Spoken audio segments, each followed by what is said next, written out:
I think my biggest responsibility is to carry on what was set in place for me. This organization was absolutely, unbelievably well positioned when I was so lucky to receive the opportunity to take over as president and eventually CEO. It was a legacy of people before me. It's a group of people that are with me today that make it all happen. So my biggest responsibility is just to continue on carrying on the culture that so many wonderful people put in place.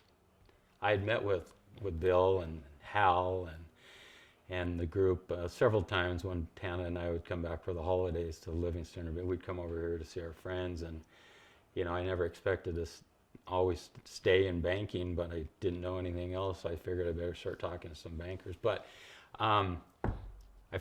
we decided to make the move, and it was an easy decision, other than we had 3 little boys and a little girl that yet to be born.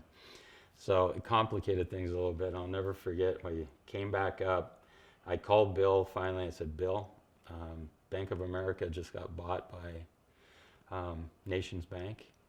I've been here long enough to know the writings on the wall, things are going to be a little different. So any chance you got a job for me? And so he had me fly back again, and I flew back, and I met, and they actually gave me an offer to become a loan officer at the bank, commercial loan officer. And we got in the car, Tana picked me up, and we're driving back down Reserve Street, and I said, you got to pull. I was driving, actually. I said, we got to pull over. And I pulled over in the Grant Creek Center, and I looked at my wife, and I said, honey, they offered me a job, but it's an 80% pay cut. And without hesitating, she looked at me and said, we'll make it work. And I said, what? And she did, and she said, we'll make it work. I can go back to work. I said, got 3 and 1 on the way, but she was absolutely right. So I've always said every good decision we've ever made in our lifetime, she made it for me. But it was a great decision. We've had no regrets seeing our kids grow up in this community in western Montana, being closer to family. And so many of our friends that are back here is a no-brainer, so glad it worked out. I have become very proud. I'm very proud because that horse has come to signify an organization that I take a lot of pride in. And the way that Larry started with a picture, and what this team has done, including you and Kristen and the rest of us, we have made that psychedelic horse a little bit iconic. It makes me proud. It makes me feel like I should keep doing the right thing, keep asking the same things of the people that made this all happen, or the ones that are coming in the door right now that we're trying to train to make the next level happen. Just keep doing the right thing. Do what is right for those around you.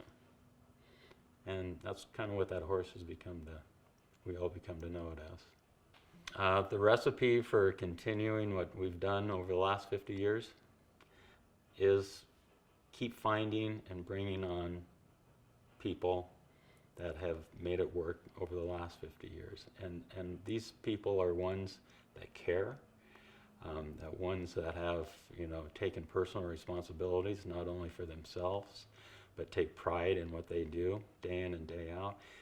And they may not all be the straight A graduates out of high school or college, but they're the people that want to do the right thing and find a way to make that happen. And we're surrounded with them at the bank. So banking is banking. The laws are going to keep changing. The regulators are going to keep changing things for us. We just always got to have really good people that care for each other and care for those that we serve, and we'll be fine. I just don't feel it's any of our roles to simply do things to gain, not respect, but to get accolades. Like for instance, when we consider, our donations and our volunteer work and everything, I think we'd be just not doing a service to anybody if we were to look at that and say, well, how's that going to make us look? I think we need to first of all say what is right for those that are asking? And how does that fit into our mission and our mission statement and our culture? And then just do the right thing. And if something comes from it in which we may be looked at in a positive light, so be it. And that's the way maybe corporates should be, more like. But don't run your business just to get, these extended accolades from whoever. Do the right thing. Do the right thing for those that are around you, and I think it all comes back in tenfold.